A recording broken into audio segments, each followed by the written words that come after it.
కథలెన్నో చెప్పారు, కవితల్ని రాశారు, కాలాలు దాటారు, యుద్ధాలు చేశారు. ప్రేమలో తప్పు లేదు, ప్రేమలో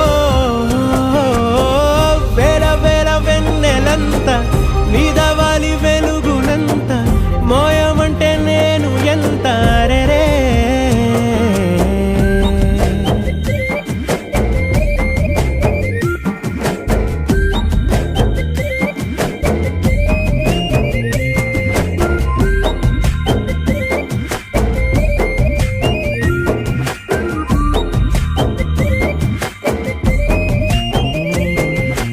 ఆకాశం తాకాలి అని ఉందా, నాతో రా చూపిస్తా